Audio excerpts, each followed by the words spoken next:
Sir, जो अभी कांग्रेस जो इस मुद्दे पे आज तक चुप थी और अचानक से वो रिया चक्रवर्ती को आकर सपोर्ट करते हैं और अधीर रंजन चौधरी ये कहते हैं कि वो ब्राह्मण है इसीलिए फंसाया जा रहा है। ब्राह्मण किसको बता रहे हो अधीर रंजन चौधरी?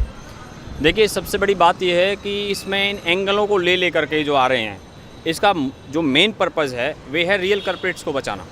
आपको सबसे बड़ी बात मैं बताऊं कि कंगना का जो इशू है वो इम्पोर्टेंट इशू है, लेकिन इस ड्रग का जो मामला है वो कंगना का इशू भी उस ड्रग के मामले से ज़्यादा इम्पोर्टेंट नहीं है। ये चीज़ समझ लीजिए आप। सारे चैनल्स में जो फिलहाल चल रहा है ना, अब जी न्यूज़ वालों ने भी अनसीन वीडियो दिखाई सुशांत सिंह राजपूत के, और ये दिखाते हुए सुधीर चौधरी जी ने ये बोला है कि हमें ये दिखाना नहीं चाहते लेकिन हमें दिखाना पड़ रहा है। यानी उन्होंने एक तरीके से अपनी मजबूरी जताई है, क्योंकि उसका रीज़न ये है कि जी स्टूडियो के नाम से उनका बॉलीवुड में एक बहुत बड़ी एक कंपनी है, वो फिल्म निर्माण की कंपनी है, और जी म्यूजिक नाम की कंपनी भी है। तो उनको भी बॉलीवुड में बहुत सारा काम है जी वालों को, तो उन लोगों पे भी एक प्रेशर डाला गया है। और आपकी जानकारी के लिए बता दूं, ये जो सारे बयानात आ रहे हैं ना, आपको पता है इन सब के पीछे कौन है? बॉलीवुड की जो सबसे बड़ी पीआर एजेंसी है उसका नाम है स्पाइस पीआर, और स्पाइस पीआर के जो सीईओ हैं, फाउंडर हैं, वो है प्रभात चौधरी। वो बिहार के रहने वाले हैं, दरभंगा डिस्ट्रिक्ट के। इंग्लिश लिटरेचर में उन्होंने दिल्ली यूनिवर्सिटी से ग्रेजुएशन किया है, और उनके जो काम को लेकर के IIM बेंगलोर के अंदर केस स्टडी भी है। तो प्रभात चौधरी ही वो शख्स है जिसने कटप्पा ने बाहुबली को क्यों मारा, ये जो पंच लाइन है ना, उसके खुद के दिमाग की उपज है। ये डायलॉग इस फिल्म के अंदर कहीं भी नहीं है। ये डायलॉग फेमस करवाने का जो काम है ना, ये प्रभात चौधरी का काम है। प्रभात चौधरी के क्लाइंट पता कौन कौन है? शाहरुख खान, सलमान खान, सारा अली खान, ऋतिक रोशन, और ये जो बड़े बड़े जितने भी बड़े बड़े एक्टर्स हैं बॉलीवुड के अंदर, वो सारे प्रभात चौधरी के पर्सनल क्लाइंट हैं। लगभग 50% जो बॉलीवुड है ना, वो अकेले प्रभात चौधरी का क्लाइंट है।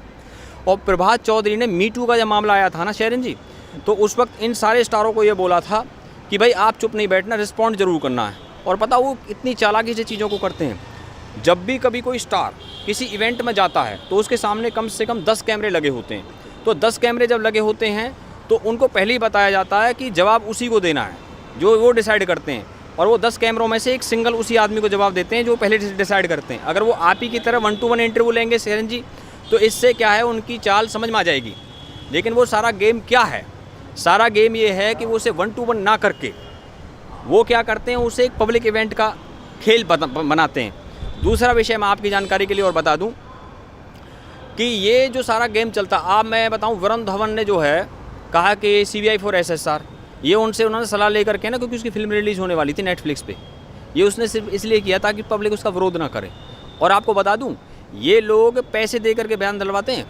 अभी हिना खान ने जो है रिया चक्रवर्ती के लिए जो बयान दिया है, आप क्या समझ रही हो फ्री में दिया है?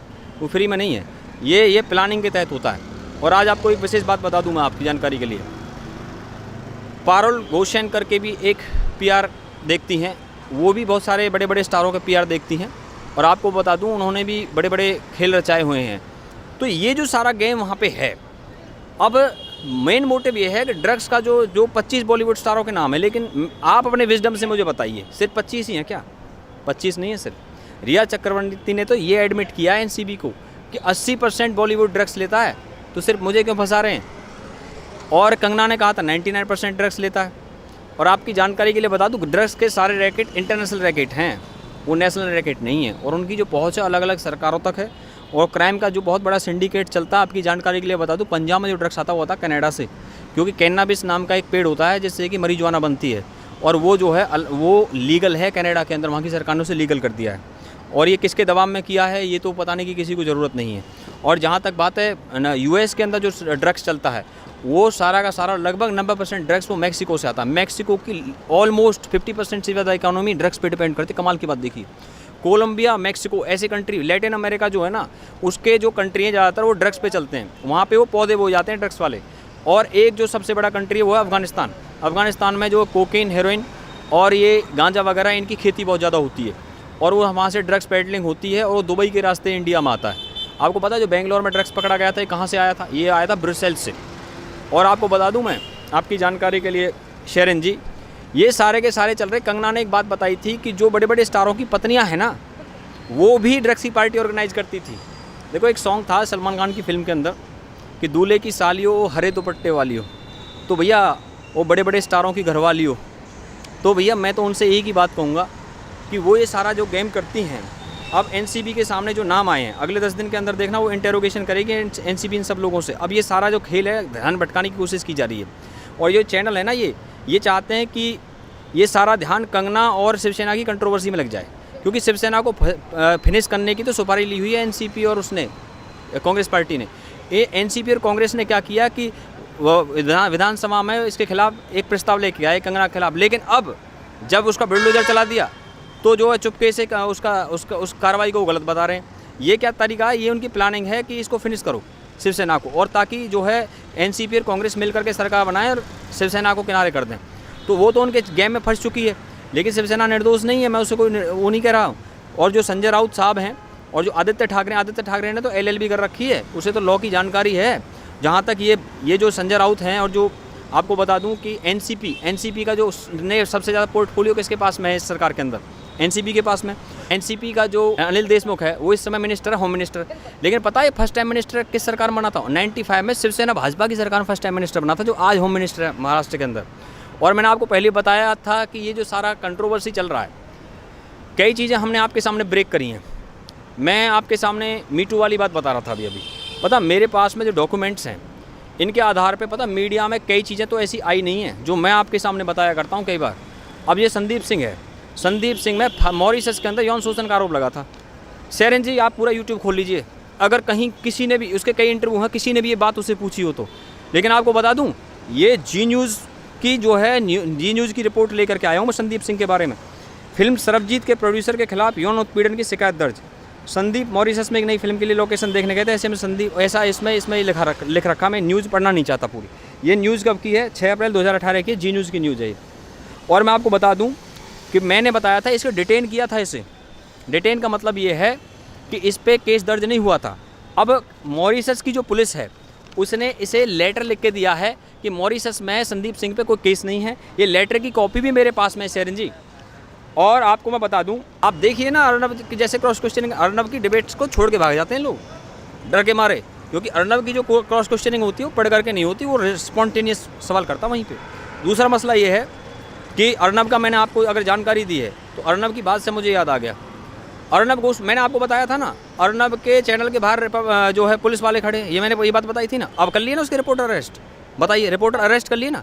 ये जानकारी मैंने पहले दे दी थी आपको कि वहाँ पे इसकी मॉनिटरिंग की जा रही है। अर्नब गोस्वामी के कॉल टेप किए जा रहे हैं, और जो विकास शर्मा आता है भारत की बात रिपब्लिक टीवी पे लेके आता, उसके कॉल टेप किए जा रहे हैं, आपको बता दूं। और इनके जो रिपोर्टर हैं उनको अरेस्ट कर लिया। आप क्या समझ रहे हैं उन पर पूरी नज़र है? रिपब्लिक टीवी के एक रिपोर्टर पे नज़र है, रिपब्लिक चैनल के ऑफिस पे नज़र है, और वो तो यहाँ तक देख रहे हैं, वो तो ये खोज रहे हैं कहीं से कोई केस निकालें अर्नब गोस्वामी का हम, और उसको हम फंसा दें किसी केस के अंदर। जैसे कंगना का केस निकाल रहे थे कि भैया कंगना ने तब ड्रग्स लिया था तब लिया था। अरे भैया कोई भी जब कोर्ट में आप जाते हो ना, एविडेंस देना पड़ता है, टेस्ट करवा के दो ना एविडेंस। अब 10 साल बाद तुम्हें एविडेंस मिलेगा क्या? बताइए आप मुझे। जिनका आपने एविडेंस लेना चाहिए मुंबई के अंदर, आप करवाइए टेस्ट लोगों के। अरे उस ब्लड टेस्ट को छोड़िए, मैंने तो हेयर ड्रग टेस्ट की बात की थी ना। 90 दिन बाद भी हेयर ड्रग टेस्ट ये बता देता है कि 90 दिन पहले भी अगर आपने ड्रग्स लिया ना, तो उसे बता देता हूँ। ड्रग्स के नाम भी मैंने आपको गिनवाए थे, फिर गिनवा देता हूँ आपको।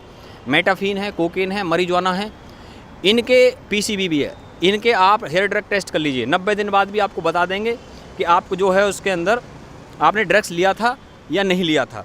लेकिन ब्लड टेस्ट करते हो तो उसमें क्या होता है, 10 से 15 दिन के बीच में ही वो बता पाता है। यानी कि 10 दिन पहले आपने ड्रग्स लिया है, 15 दिन पहले लिया तो ही बता पाएगा। लेकिन कि इसमें NCB ने जो रिया चक्रवर्ती से स्टेटमेंट ली है, अब रिया चक्रवर्ती ने मैजिस्ट्रेट को जाके बोल दिया, दबाव में मेरे से बुलवा रहे थे, लेकिन रिया चक्रवर्ती को पता नहीं है एक पल की वीडियो रिकॉर्डिंग NCB ने करी है। नारकोटिक्स कंट्रोल ब्यूरो सीधे होम मिनिस्टर भारत सरकार को रिपोर्ट करता है। सारी की सारी जानकारी भारत सरकार के होम मिनिस्ट्री को है, और होम मिनिस्ट्री इसमें इतनी मॉनिटरिंग कर रही है कि होम मिनिस्ट्री को इंटरनल, मेरे सोर्सेस से जानकारी बता रहा हूँ, होम मिनिस्ट्री को ये सूचना मिली कि कंगना की जो है ना जान पे खतरा है, इसलिए उन्होंने उसको Y+ सिक्योरिटी दी, उसको थ्रेट है उसकी लाइफ को। और ये इंटेलिजेंस ब्यूरो की रिपोर्ट थी होम मिनिस्ट्री को, भाई ऐसा है, तो उसके आधार पर उसे सुरक्षा दी। और जो रिया चक्रवर्ती है, ये इसको इतना कॉन्फिडेंस कैसे, आपने कभी सोचा? आप पता कीजिए, एक्सपर्ट लोगों से जाकर के बात करके देखिए इसे इतना कॉन्फिडेंस कहाँ से आ रहा। उसके 2 रीज़न होते हैं। एक तो रीज़न ये, या तो उसकी इतनी तगड़ी बैकिंग है, उसके पीछे इतने तगड़े सपोर्ट करने वाले लोग हैं जो कह रहे हैं आपको कुछ नहीं होगा, फर्स्ट रीज़न नंबर 2, या फिर वो इतनी हार्डकोर क्रिमिनल है। हार्डकोर क्रिमिनल जो होता है ना, वो भी जो है ना बहुत ही कॉन्फिडेंस से बात करता है। तो ये 2 में से एक रीज़न जरूर है। जैसे एक सॉन्ग था ना, 2 बातें हो सकती हैं सनम तेरे इनकार की, या तो तू दुनिया से डरती है, कदर नहीं मेरे प्यार की। तो ये समझ लीजिए कि उसको कहीं ना कहीं 2 में से एक बात ज़रूर है उसके साथ में। और जहाँ तक मैं बता दूँ, ये सारा का सारा जो इतना बड़ा रैकेट है वहाँ पर, एक मामला नहीं है, मैंने मनी लॉन्ड्रिंग की बात करी थी। अब देखिए, कोई बॉलीवुड के अंदर हमने सुना है वहाँ कोई मर्द तांगे वाले रहते हैं भाई, मैंने सुना है वहाँ कोई दबंग खान भी रहते हैं, हमने ये भी सुना है वहाँ पे कोई सिंघम भी रहते हैं, हमने ये भी सुना है कि कोई बिग बॉस भी हैं वहाँ पे बहुत बड़े। तो अब मैं इन सारे लोगों से ये जानना चाहता हूँ कि मर्द तांगे वाला मुझे दुश्मन क्या मारेगा, मेरा दोस्त है ऊपर वाला, तो वो ज़रा एक बात बताए कि भाई तुम जो है सपोर्ट में क्यों नहीं खड़े। कंगना, ये सब कुछ हो रहा है वहाँ पर, आप क्यों नहीं खड़े? अरे वो कहाँ से खड़े होंगे? पनामा पेपर्स में अमिताभ बच्चन का नाम था। पनामा पेपर्स पता आपको? मनी लॉन्ड्रिंग की मैं अक्सर बात किया करता हूँ आपके सामने। पनामा पेपर्स जो हैं, पनामा एक बहुत छोटा सा एक कंट्री है जिसकी 40 लाख पॉपुलेशन है। पनामा पेपर्स में वर्ल्ड के जितने जो काला धन छुपाया हुआ था ना अलग अलग टैक्स हेवंस में, पूरे वर्ल्ड की राजनीति को और पूरे वर्ल्ड के VIP लोगों को पलट के रख दिया था पनामा पेपर्स ने। टैक्स हेवंस जितने भी हैं वर्ल्ड के अंदर, उनकी रिपोर्ट थी। पता वो कितना बड़ा मामला था? 100 देशों के पत्रकार एक बहुत ही गुप्त तरीके से उन्होंने उसमें रिपोर्टिंग करी थी। इंडिया का इंडियन एक्सप्रेस था उसके अंदर, अकेले इंडिया के 500 नाम पनामा पेपर्स में थे। 500 VIP लोगों के। पनामा पेपर्स का मतलब ये, उन लोगों ने शेल कंपनियां बनाकर, शेल कंपनियां मतलब फर्जी कंपनियां बनाकर, बगैर नाम बगैर पते के उन्होंने अपना काला धन पनामा के अंदर, ब्रिटिश वर्जिन आइलैंड्स के अंदर, लिechtenstein बैंक के अंदर, स्विस बैंक के अंदर, मैं उन टैक्स हेवंस के नाम बता रहा हूँ, दुबई के अंदर छुपाया था। क्योंकि देखो, दुबई में कोई टैक्स नहीं है, आपको बता देता हूँ मैं। दुबई एक ऐसी जगह है, दुबई सिर्फ सिटी नहीं है, स्टेट भी है। जैसे हरियाणा स्टेट है तो स्टेट की राजधानी भी दुबई है। और दुबई के अंदर जो इंडियंस की पॉपुलेशन है वो 51% है। हर सेकंड प्रॉपर्टी दुबई के अंदर इंडियंस की है। और 12% वहाँ पे पाकिस्तानियों की पॉपुलेशन है। जो अरब है वहाँ पे वो केवल 11.5% है। और उस दुबई के स्टेट का जो एमिरेट्स है, एमिरेट मतलब वहाँ का जो अमीर है, शासक है, उसका नाम भी पनामा पेपर था। अल नहयान नाम है उसका, आपकी जानकारी के लिए बता दूं। और दुबई बहुत बड़ा टैक्स हेवन है।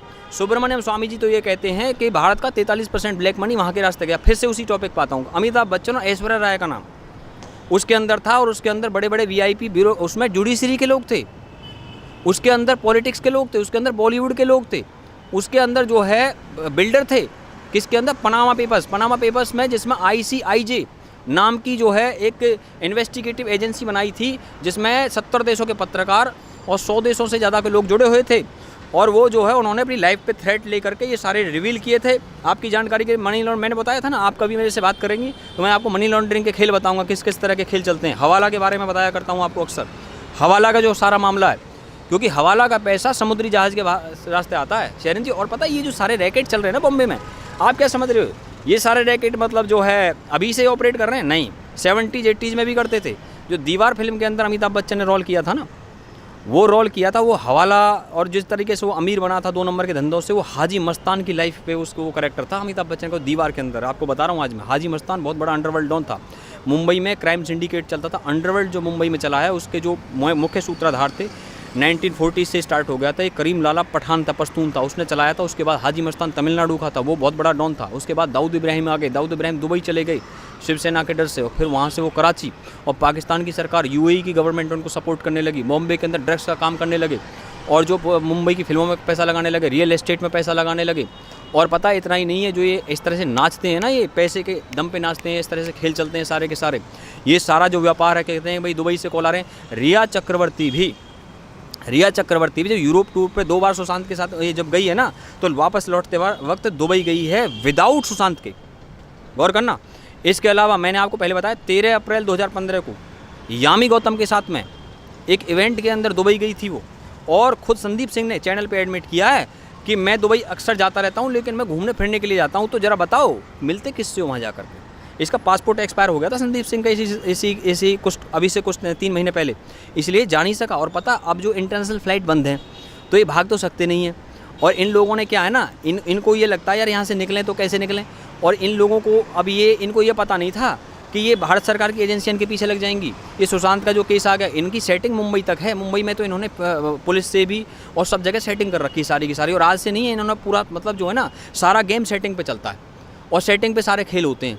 और उसमें कहते हैं भाई डन है सारा, टेंशन लेने का ज़रूरत नहीं है बिल्कुल भी। लेकिन मसला सारा ये, जो NCB नारकोटिक्स कंट्रोल ब्यूरो, इनको तो नाम भी नहीं पता था इस नाम की कोई एजेंसी भी होती है। ये तो इसी केस के अंदर पता लगा इस देश के लोगों को कि भाई ये क्या खेल है। और जो CBI है और जो IB है और जो रॉ है, अब मैं बता दूं आपको, 1993 के धमाके हुए थे ना मुंबई के अंदर, उसके बाद में वोरा कमेटी की रिपोर्ट बनी थी। वोरा कमेटी के अंदर जो है उन पॉलिटिक्स के और बॉलीवुड के उन लोगों के नाम हैं जिनके डी कंपनी से और अंडरवर्ल्ड के लोगों से संबंध थे। उसकी केवल 20 पेज की रिपोर्ट सामने आई है। अगर मैं भारत सरकार के आपके चैनल के माध्यम से भारत सरकार के होम मिनिस्टर से चाहता हूँ उसकी सारी रिपोर्ट को पब्लिक कर दे, धमाका हो जाएगा हिंदुस्तान के अंदर। उसके ऐसे ऐसे नाम है उसके अंदर। अंडरवर्ल्ड से कॉन्टैक्ट थे। वो 1993 के जो बम धमाके थे 12 मार्च 1993 को हुए थे। तो जो अंडरवर्ल्ड था जो ऑपरेट करता था वो 4 नामों पे करता था, ABCD। A for Abu Salem, B for Babloo Srivastava, C for Chhota Rajan और D फॉर दाऊद इब्राहिम। और ये सारे के सारे 6 दिसंबर 1992 में जो बाबरी मस्जिद ढाई गई थी अयोध्या में के बाद में, तो ये जो है रिलीजियस आधार पर अलग हो गए। कौन कौन? बबलू श्रीवास्तव, छोटा राजन। छोटा राजन जो था वो अपने आप को एक देशभक्त गैंग कहने लगा। वो बताने लगा कि डी कंपनी जो ISI से मिलकर के काम करती है, जबकि ये पहले मिल के काम करते थे। और छोटा राजन ने जो है उसको कुआलालंपुर से इंडिया लेकर के आई भारत सरकार। उसने भारत सरकार की एजेंसियों की मदद की, नो डाउट। और आपको मैं बता दूं, जब भी कोई एजेंसीज़ की मदद करता है, आपकी जानकारी के लिए बता दूं, क्योंकि CBI जो होती है ना वो बहुत ही सीक्रेट तरीके से इन्वेस्टिगेशन करती है। CBI और IB तो जो क्या IB और रॉ में एक डिफरेंस है। जो IB है वो तो इंडिया की जो इंटरनल इन्फॉर्मेशन है उनको जुटाया करती है, रॉ जो है इंटरनेशनल इन्फॉर्मेशन को जुटाया करती है। लेकिन जब वोरा कमेटी की रिपोर्ट थी उसमें रॉ, IB और CBI तीनों ने मिलकर के सारी रिपोर्ट तैयार करी थी। NN वोरा ने। NN वोरा इस समय जम्मू कश्मीर के राज्यपाल हैं, आपको बता दूं मैं। तो वो जो रिपोर्ट थी उसके अंदर उन सारे लोगों के नाम थे। और बॉलीवुड के अंदर जो ये गंदगी फैली है ना, मैं अक्सर आपसे चर्चा करता हूँ। देखो क्या है ना, एक सॉन्ग है कि तुम्हें दिल लगी भूल जानी पड़ेगी। एक बार CBI के दफ्तर आकर तो देखो, तो तुम्हें दिल लगी भूल जानी पड़ेगी। और जितने भी सारे लोग हैं ना, पता है क्या कर रहे हैं? ये मीडिया से ध्यान हटाना चाहते हैं। अब मीडिया के अंदर भी इन्होंने पूरा प्रेशर डाला हुआ है। इनके अपने अपने लोग बैठे हैं यहाँ पे, और मीडिया के अंदर घोटाले हैं इस चीज़ के। ये मत समझना कि मीडिया के अंदर ब्लैक मनी नहीं लगा और ये अच्छी न्यूज़ दिखाते हैं, बॉलीवुड के खिलाफ दिखा रहे हैं, ये 2-3 दिन दिखाते हैं उसको, लेकिन उनके फेवर में चलाने लगते हैं उस चीज़ को। और इनकी ये सारी गेम प्लान होता है। और इसमें क्या खेल है देखो, कैसे ना, जैसे वो बिग बॉस से आते हैं कि भाई सारे सदस्य एक लिविंग एरिया में आए। तो इस समय सारा का सारा जो बॉलीवुड है ना, तो ये समझ लीजिए जो दिल्ली में बिग बॉस बैठे हैं वो बिग बॉस चाहते हैं कि सारे के सारे बॉलीवुड के स्टार के लाइन लगा करके इंटेरोगेशन हो। तो बिग बॉस ये चाहते हैं।